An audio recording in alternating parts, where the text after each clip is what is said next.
Unit जो हम discuss कर रहे हैं डी ब्लॉक एलिमेंट।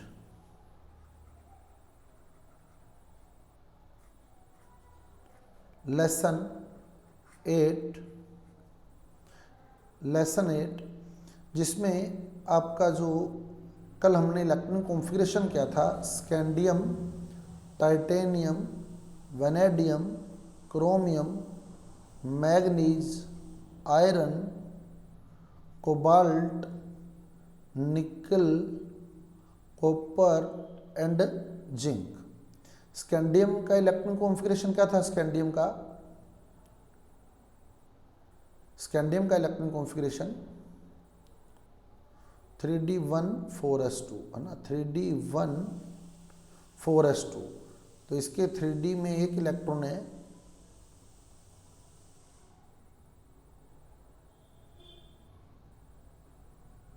ये 3d हो गया और ये 4s हो गया। ठीक है, ये 3d हो गया, ये 4s हो गया। 3d1,4s2 टाइटेनियम क्या था? Titanium 3d2,4s2। तो ये इस तरह से आप लोगों ने क्या करना है, पहले ये इलेक्ट्रॉन इस तरह से फिल करके रखने हैं। ठीक है ना, आप इस तरह से फिल करेंगे तो कई पॉइंट आपके मैं आज इसी से निकालने वाला हूँ। 3d2,4s2। फिर वैनेडियम में 3d3,4s2।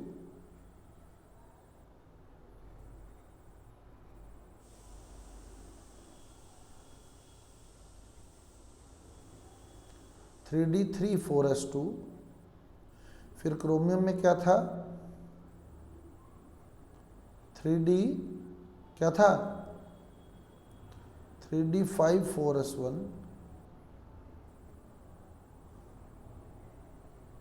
3d5,4s1।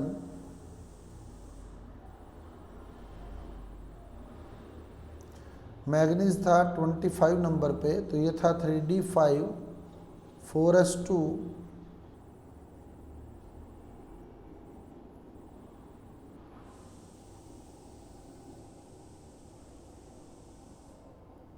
3d5,4s2। आयरन था 26 पे, 3d6,4s2। तो इस तरह से आप फिल करके रखें अपने पास। ठीक है ना, तो आप देखना आपके पॉइंट कितने इजी लगेंगे आपको। 3d6,4s2। फिर कोबाल्ट 27 पे था, 3d7,4s2।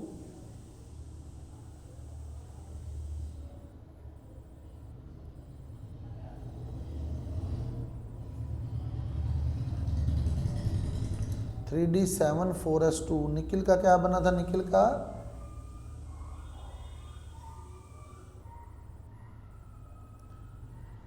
3d8,4s2।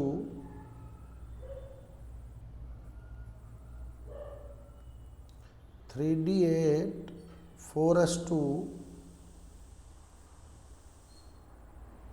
उसके बाद कॉपर क्या था? Copper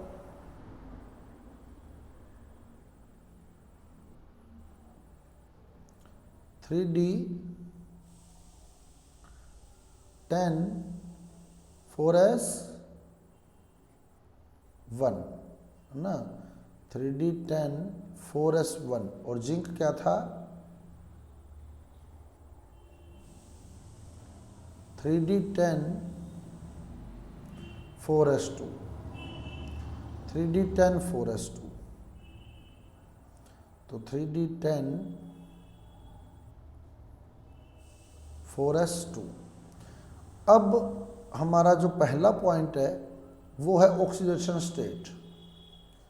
oxidation state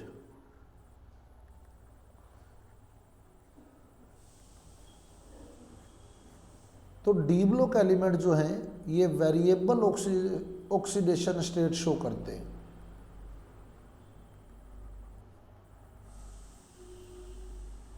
variable oxidation state का मतलब क्या है कि इनकी जो ऑक्सीडेशन स्टेट होती है वो चेंज होती है ना। ऑक्सीजन स्टेट चेंज होती रहती है इनकी। तो जो डी ब्लॉक एलिमेंट हैं वो वेरिएबल ऑक्सीडेशन स्टेट शो करते हैं, यानी कि जिनकी जो ऑक्सीजन स्टेट है वो चेंज होती रहती है। जैसे आप लोगों ने पढ़ा होगा Fe+2 Fe+3, है ना, Mn+2 से लेके Mn+7 तक ऑक्सीडेशन स्टेट शो करता है। पढ़ा है ना कि इनकी जो ऑक्सीडेशन स्टेट है वो चेंज होती रहती है, वेरिएबल ऑक्सीडेशन स्टेट शो करते हैं। इसका रीज़न क्या है? ये ऑक्सीडेशन स्टेट में यानी बॉन्ड फॉर्मेशन में NS इलेक्ट्रॉन को तो यूज़ करते ही करते हैं, NS इलेक्ट्रॉन को तो यूज़ करेंगे ही करेंगे। जितने इसके पास S इलेक्ट्रॉन हैं, NS के अंदर जितने इलेक्ट्रॉन हैं वो इनकी मिनिमम ऑक्सीडेशन स्टेट होती है। मिनिमम ऑक्सीडेशन स्टेट जो है ना वो S इलेक्ट्रॉन के इक्वल होती है। ठीक है, जैसे देखो ये मेरे पास सारे इलेक्ट्रॉन मैंने इसीलिए फिल करवाए हैं। अब देखो, एक तो ये ध्यान रखना फर्स्ट और last element variable oxidation state show नहीं करेगा, फर्स्ट एंड लास्ट एलिमेंट। तो 3D सीरीज में एक तो स्कैंडियम और एक जिंक, ये दोनों वेरिएबल ऑक्सीडेशन स्टेट शो नहीं करेंगे। स्कैंडियम ओनली +3 शो करता है, जिंक ओनली +2 शो करता है। स्कैंडियम क्या करता है? स्कैंडियम ये तीनों के तीनों इलेक्ट्रॉन डोनेट करके स्टेबल हो जाता है, तीनों एक साथ डोनेट कर देगा। और जिंक ये वाले 2 ही डोनेट करता है, D10 स्टेबल होता है। क्लियर? तो कौन से एलिमेंट जो है, कौन सी 3D सीरीज के कौन से element variable oxidation state show नहीं करते? Scandium and zinc, scandium and zinc, first and last element. ठीक है, अब बाकी जो एलिमेंट है उनकी जो लोएस्ट ऑक्सीडेशन स्टेट है, मिनिमम ऑक्सीडेशन स्टेट है, वो NS इलेक्ट्रॉन के इक्वल है जितने S में इलेक्ट्रॉन है। तो इसके बताओ S में कितने इलेक्ट्रॉन है? टाइटेनियम के S में कितने हैं? 2। तो ये 2 इलेक्ट्रॉन से +2 ऑक्सीडेशन स्टेट शो करेगा। वेनेडियम कितनी शो करेगा? मिनिमम लोवेस्ट कितनी होगी वेनेडियम की? +2। क्रोमियम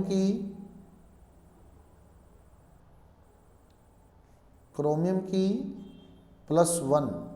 बहुत इंपॉर्टेंट क्वेश्चन है ये कि क्रोमियम जो होता है अपने कंपाउंड्स में +1 ऑक्सीडेशन स्टेट शो करता है, जबकि नॉर्मल ऑक्सीडेशन स्टेट +2 आ रही है ना। ये +1 भी शो करता है। क्यों शो करता है +1?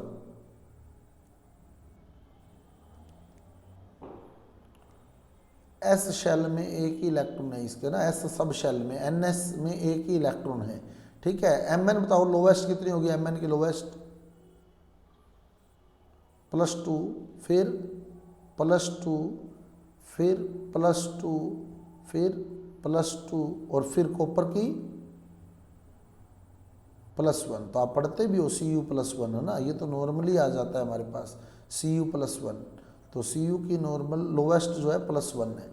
तो जो लोवेस्ट ऑक्सीजन स्टेट है वो NS इलेक्ट्रॉन के इक्वल है। ठीक है, तो ये बॉन्ड फॉर्मेशन में NS इलेक्ट्रॉनों को तो यूज़ करते ही करते हैं, NS इलेक्ट्रॉन को तो बॉन्ड फॉर्मेशन में यूज़ करेंगे ही करेंगे। इसके अलावा किसको यूज़ करेंगे? Unpaired N-1d electrons in different number. Unpaired N-1d electron. अब N-1d के कौन से देखने हैं? अनपेयर्ड। NS से तो क्या आ गई? NS से तो मिनिमम ऑक्सीडेशन स्टेट आ गई। तो इसकी जो मैक्सिमम ऑक्सीडेशन स्टेट है ना, मैक्सिमम, हाईएस्ट, मैक्सिमम बोल दो या हाईएस्ट बोल दो, वो किसके इक्वल होती है? NS electron plus N-1d unpaired electron.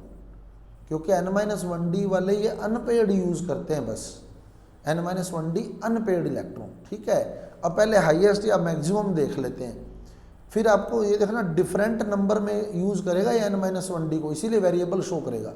अब मिनिमम आपको पता लग गई, मिनिमम पता लग गई ना। मिनिमम कितनी होगी? मिनिमम लोवेस्ट कितनी होगी? लोवेस्ट ऑक्सीडेशन स्टेट या minimum oxidation state NS electron के इक्वल, NS इलेक्ट्रॉन के इक्वल। ठीक है, NS इलेक्ट्रॉन के इक्वल होगी। और हाईएस्ट कितनी होगी? Highest NS electron plus unpaired N-1d electron. अब देखो इसकी हाईएस्ट बताओ, टाइटेनियम की हाईएस्ट बताओ। NS वाले इलेक्ट्रॉन देख लो, एक तो NS वाले और N-1d वाले अनपेयर्ड देखने हैं बस, अनपेयर्ड। तो बताओ कितनी होगी टाइटेनियम की, कितनी होगी हाईएस्ट? +4 है ना, +4 हो जाएगी। 2 यहाँ से और 2 ये अनपेयर्ड है, तो NS इलेक्ट्रॉन तो चाहे पेयर्ड हो चाहे अनपेयर्ड हो अपने लेना ही है, और N-1d वाले सिर्फ अनपेयर्ड ही लेने हैं, तो 2 + 2 4 आ गई, तो ये हाईएस्ट +4 है। ठीक है, अब वेनेडियम की बताओ हाईएस्ट, +5 है ना। क्रोमियम की बताओ, क्रोमियम की हाईएस्ट +6। मैग्नीज की बताओ, मैग्नीज की +7। आयरन की बताओ, आयरन की +6। कोबाल्ट की बताओ, कोबाल्ट की +5। निकिल की +4। कॉपर की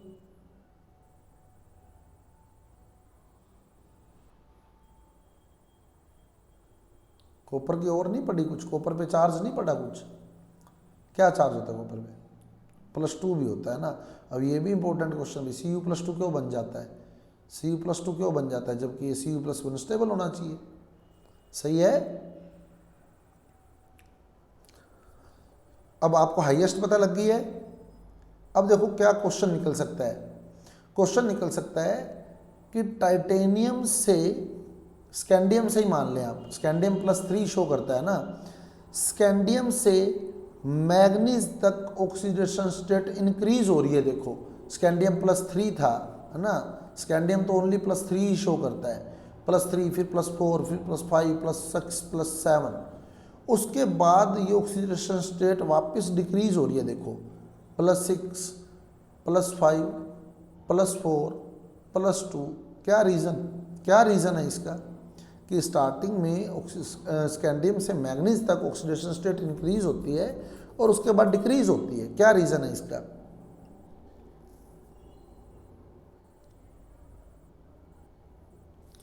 यानी स्कैंडियम से मैग्नीज तक D में अनपेयर्ड इलेक्ट्रॉन का नंबर इंक्रीज होता है। देखो सही है,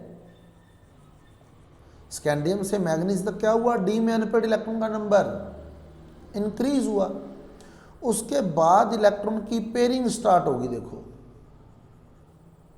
यानी अनपेयर्ड इलेक्ट्रॉन जो है वो डिक्रीज होने लगे। सही है, समझ आ गई बात? क्योंकि जो हाईएस्ट ऑक्सीडेशन स्टेट है, मैक्सिमम ऑक्सीडेशन स्टेट है, वो NS इलेक्ट्रॉन और अनपेयर्ड N-1d पर डिपेंड करती है। तो स्कैंडियम से मैग्नीज तक अनपेयर्ड N-1d इंक्रीज हुए, उसके बाद N-1d में इलेक्ट्रॉन की पेयरिंग स्टार्ट होगी। क्लियर?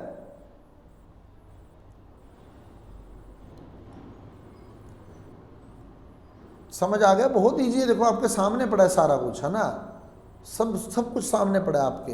अब कौन कौन सी ऑक्सीडेशन स्टेट ये शो करते हैं वो देखो। NS से +2 शो कर गया ये, अब D के अनपेयर्ड यूज करेगा डिफरेंट नंबर में, तो NS से +2 शो कर गया। अब D का अगर एक यूज कर लेता तो +2 and 1 +3 हो जाती, अगर एक और यूज कर लेता तो +4 हो जाती। तो यानी टाइटेनियम +2 +3 +4 शो करता है। क्लियर? हमने लिखा था ना, देखो कि unpaired N-1d electron in different number, तो डिफरेंट नंबर में यूज करेगा। अब देखो जैसे टाइटेनियम ये 2 तो यूज करेगा ही करेगा, +2 तो शो करेगा ही करेगा, और यहाँ से 1 शो ले गया तो +3, ये 1 और ले गया तो +4। अब बताओ इसका, बताओ +2 ये यूज कर गया तो कितना हो जाएगा 3, ये यूज कर गया तो +4, और ये भी यूज कर गया तो +5। समझ आ गई बात? अब ऐसे ही ये +1 ये यूज कर गया +2, ये भी यूज कर गया तो +3, ये यूज कर गया +4, ये भी यूज कर गया तो +5, और ये भी यूज कर गया तो +6। क्लियर?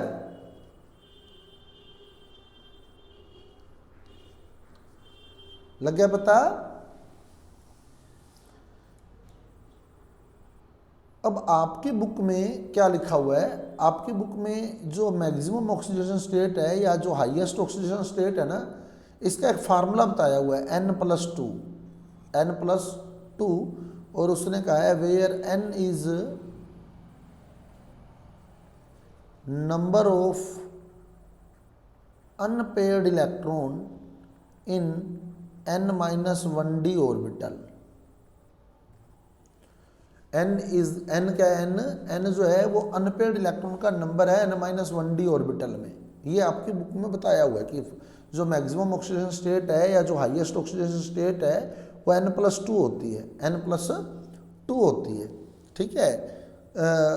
अब N+2 कहाँ से लाया ये पता है आपको? अब पता लग गया होगा वैसे N+2 कहाँ से लाया बताओ?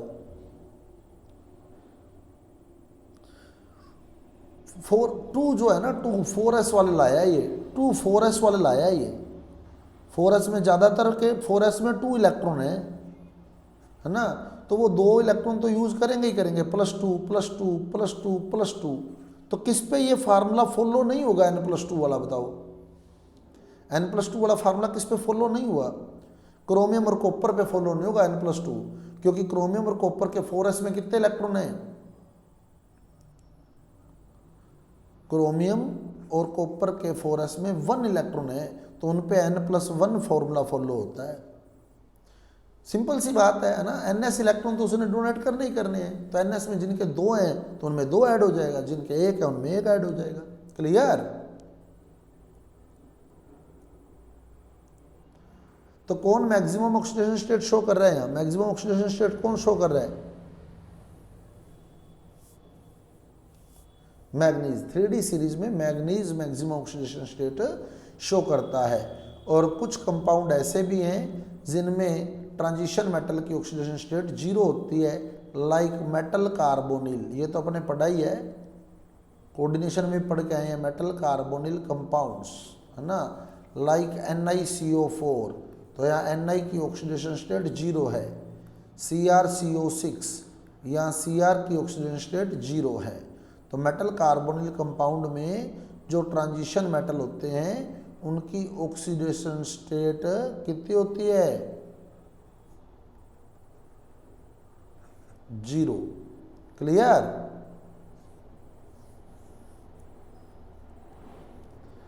समझ आ गई बात? ऑक्सीडेशन स्टेट क्लियर है?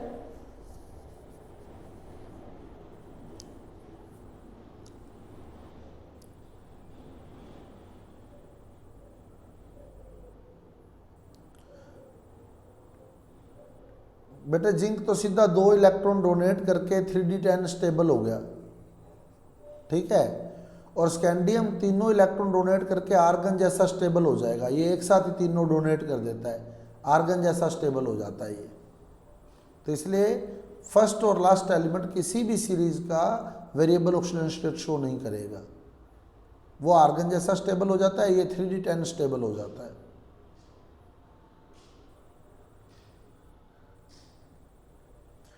नेक्स्ट आपके पास आता है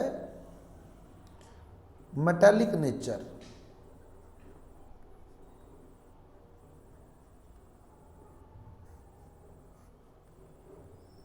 इनकी मेटालिक नेचर होती है ना, मैलिएबल होते हैं, टेंसाइल स्ट्रेंथ होती है, लस्टर समझते हो? क्रिस्टलाइन लस्टर क्या होता है? लस्टर चमक, है ना। एक स्पेसिफिक लस्टर क्रिस्टलाइन फॉर्म में होते हैं, ये चमक होती है इनकी, स्पेशल चमक होती है।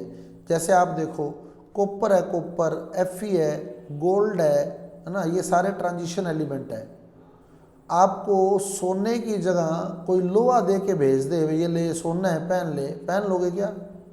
पता लगेगा या नहीं लगेगा? बताओ, लोहा है, पता लग जाएगा ना, क्योंकि इनके लस्टर है ये ना, इनके चमक है इनके पास। एक एजी चांदी भी ट्रांजिशन एलिमेंट है ना, चांदी सिल्वर, ये भी देख के पता लग जाता है, पता लगता है ना भाई ये चांदी का है, ये कॉपर का है, ये आयरन का है, ये गोल्ड का है, पता लगता है या नहीं लगता बताओ। फिर और इनके अंदर टेंसाइल स्ट्रेंथ होती है। टेंसाइल स्ट्रेंथ मतलब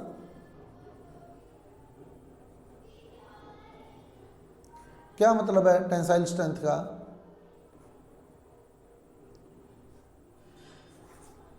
टेंसाइल स्ट्रेंथ होता है मतलब इनकी वायर फॉर्म कर सकते हैं हम लोग, इनको खींचे ना तो ये वायर में कन्वर्ट हो जाते हैं। तो वायर है घरों में या नहीं बताओ, इनकी कॉपर की वायर है क्या घरों में? कॉपर की वायर है घर में, है ना। बिजली की तारों में कॉपर की वायर ही तो डली हुई है। लोहे की तार पे कपड़े सुखाती होगी मम्मी अपनी, है ना, या नहीं सुखाती? लोहे की तार लगी होगी घर पे, नॉर्मली यूज होती है। चांदी की तारें देखी है क्या? चांदी की तारें, सोने की तारें देखी है?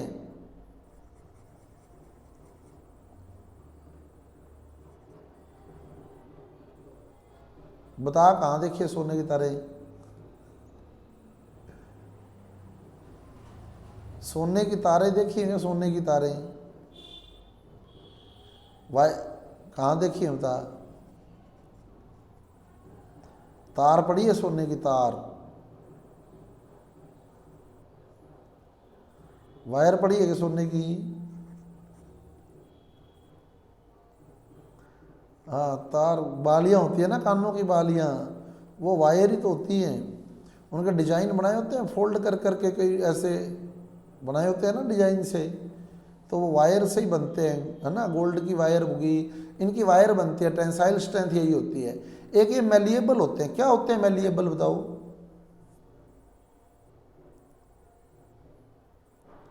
मेलिएबल क्या होते हैं पता है?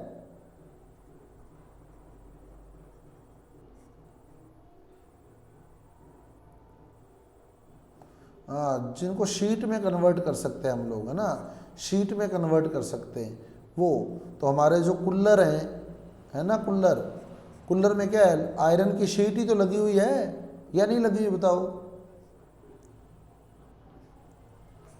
शीट यूज होती है। अपने घरों में ट्रंक पड़े होंगे, पड़े हैं ना ट्रंक, संदूक, संदूक पड़े हैं ना, तो क्या है? वो शीट ही तो है आयरन की। समझ आ गई बात? और जो इनकी क्रिस्टलाइन स्ट्रक्चर होती है, ये हमने कल भी डिस्कस किया था। Like crystalline structure like BCC, FCC, HCP. और मेटेलिक बॉन्ड की जो स्ट्रेंथ होती है, मेटेलिक बॉन्ड की जो स्ट्रेंथ होती है वो अनपेयर्ड इलेक्ट्रॉन पर डिपेंड करती है। अगर अनपेयर्ड इलेक्ट्रॉन ज़्यादा होंगे तो मेटेलिक बॉन्ड की स्ट्रेंथ भी ज़्यादा होगी। अनपेयर्ड इलेक्ट्रॉन ज़्यादा होंगे तो मेटेलिक बॉन्ड की स्ट्रेंथ भी ज़्यादा होगी। तो अब देखो अनपेयर्ड इलेक्ट्रॉन, देखो किस में ज़्यादा है बताओ? किस में अनपेयर्ड इलेक्ट्रॉन ज़्यादा है बताओ?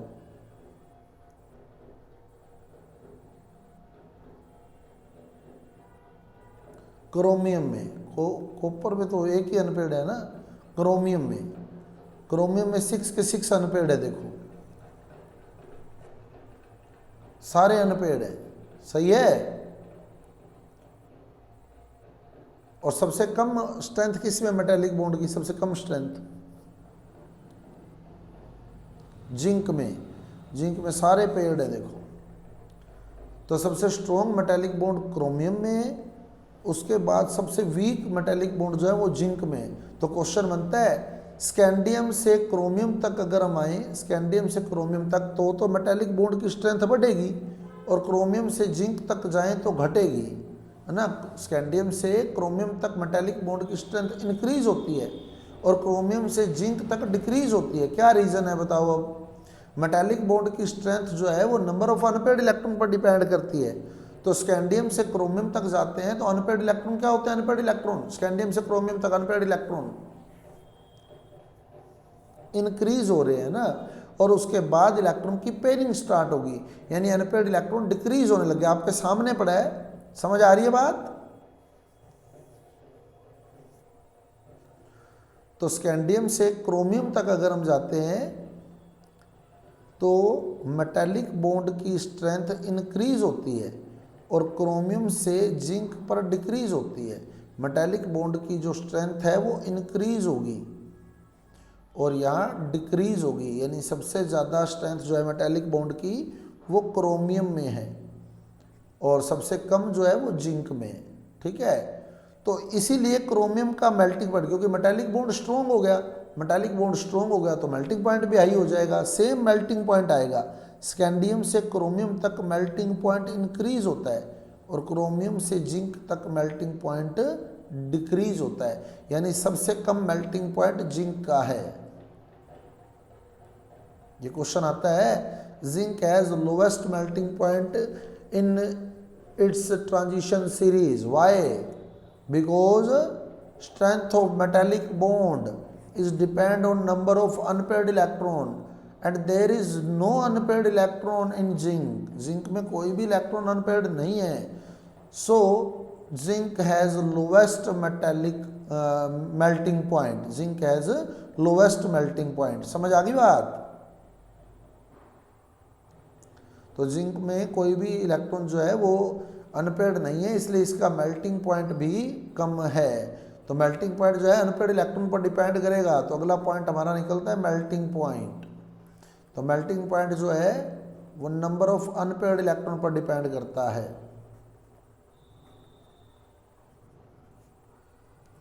हो जाएगा ये।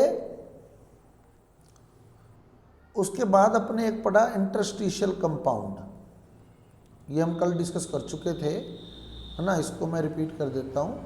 इंटरस्टिशियल कंपाउंड, इंटरस्टिशियल कंपाउंड क्या होते हैं? देखो अभी हमने पढ़ा कि इनकी क्रिस्टलाइन स्ट्रक्चर है, कौन सी? BCC, FCC, HCP. तो इसमें जो पैकिंग एफिशिएंसी है बीसीसी की वो कितनी है बताओ? पैकिंग एफिशिएंसी बीसीसी की 68%, एफसीसी की 74, एचसीपी की भी 74। इसका मतलब इसमें वैकेंट जो साइट है, वैकेंट जो स्पेस है वो कितना है? 32%। इसमें 26% वैकेंट है, इसमें 26% वैकेंट है। इसी वैकेंट स्पेस को ही, वैकेंट साइट को ही हम लोग इंटरस्टिशियल साइट बोलते हैं। सही है ना? तो इनकी अपने स्ट्रक्चर भी बनाई थी, क्लोज पैकिंग पढ़ी थी अपने, क्लोज पैकिंग पढ़ी थी। इस तरह से अपने पार्टिकल ले रहे थे ना पार्टिकल, इस तरह से।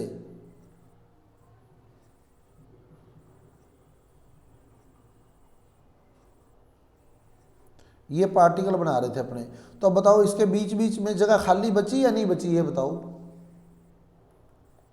बच गई ना, दिख रही है अपने को, साफ दिख रही है कि जब क्रिस्टल बनेगा तो ये बीच बीच में खाली जगह बची है, ये वाली, यही इंटरस्टिशियल साइट है। अब इसमें क्या होगा? स्मॉल साइज के non metal like hydrogen, carbon, nitrogen वो फिट हो जाते हैं आके। तो ये कंपाउंड होते हैं इंटरस्टिशियल कंपाउंड। इंटरस्टिशियल कंपाउंड समझ गए क्या हुआ? इंटरस्टिशियल कंपाउंड में, इंटरस्टिशियल साइट में कौन आ गया? हाइड्रोजन आ गया, बोरोन आ गया, कार्बन आ गया, नाइट्रोजन आ गया, यानी smaller size non metal. Smaller size के नॉन मेटल जो है वो इंटरस्टिशियल साइट्स में आ गए, तो जो कंपाउंड बने वो इंटरस्टिशियल कंपाउंड बने। क्लियर? अब इनकी जो विशेषता रही, जो अपने कहें कि प्रॉपर्टीज रही स्पेसिफिक, क्या चेंज आया प्रॉपर्टीज के अंदर? पहले तो गैप था, बीच में गैप था, अब हमने क्या किया? वो गैप फिल कर दिया। तो बताओ पहले इजीली ब्रेक हो सकता था या क्रिस्टल, या अब इजीली ब्रेक हो सकता है? ये बताओ। पहले हो सकता था, अगर बीच में गैप रहे तो तोड़ना इजी हो जाता है ना उसको। तो यानी हमने जब इसमें इंटरस्टिशियल कंपाउंड बनाए ना तो स्टेबिलिटी इंक्रीज हो गई। पहले ब्रेक हो जाता वो, लेकिन अब ब्रेक नहीं होगा, स्टेबिलिटी इंक्रीज होगी, मेल्टिंग पॉइंट इंक्रीज हो गया। पहले वो जल्दी मेल्ट हो जाता क्योंकि बीच में गैप था, अब वो गैप फिल कर दिया तो मेल्टिंग पॉइंट भी इंक्रीज हो गया। कुल मिला के सारा कुछ ही इंक्रीज कर देना है, stability increase, melting point increase, conductance increase, ठीक है। कंडक्टेंस क्यों इंक्रीज हो जाएगी, देखो कंडक्टेंस इंक्रीज होने का क्या रीजन रहेगा। नॉन मेटल की नेचर होती है इलेक्ट्रॉन गेन करने की, होती है ना, नॉन मेटल क्या करता है, इलेक्ट्रॉन गेन करता है, और जो मेटल है वो क्या करता है बताओ, इलेक्ट्रॉन डोनेट करता है। तो यहाँ नॉन मेटल आ गए, नॉन मेटल क्या करेंगे, इससे इलेक्ट्रॉन खींचेंगे, मेटल से इलेक्ट्रॉन खींचेंगे, है ना। जब मेटल से इलेक्ट्रॉन खींचेंगे तो मेटल इलेक्ट्रॉन डोनेट कर देगा, तो इस क्रिस्टल में फ्री इलेक्ट्रॉन आ जाएंगे, और फ्री इलेक्ट्रॉन आते ही कंडक्टेंस क्या होगा, इंक्रीज हो जाएगी, कंडक्टिविटी इंक्रीज हो जाएगी। कंडक्टेंस कह दो, कंडक्टिविटी कह दो, एक ही बात चलेगी, इसमें फ़र्क नहीं पड़ने वाला है। वैसे तो फ़र्क होता है पर इसमें फ़र्क नहीं पड़ेगा। समझ आ गई बात। नॉन मेटल जैसे मान लो कोई भी नॉन, जैसे एन है ना, एन है नॉन मेटल है, तो ये electron non metal electron gain करते हैं, जैसे Cl Br I ये सारे नॉन मेटल है, नॉन मेटल इलेक्ट्रॉन गेन करते हैं। और जो मेटल है, अब ये देखो ये तो है मेटल और ये है non metal, non metal electron gain करता है और मेटल इलेक्ट्रॉन डोनेट करता है। तो जब मेटल से इलेक्ट्रॉन, नॉन मेटल के आते ही मेटल से इलेक्ट्रॉन निकलने शुरू हो जाएंगे, तो जब मेटल से इलेक्ट्रॉन निकलने शुरू हो जाएंगे तो बताओ इलेक्ट्रॉन फ्री रहेंगे या नहीं रहेंगे, बताओ क्रिस्टल में हो जाएंगे फ्री,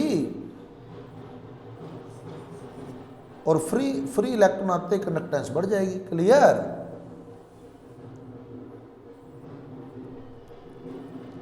समझ आ गए सारे पॉइंट।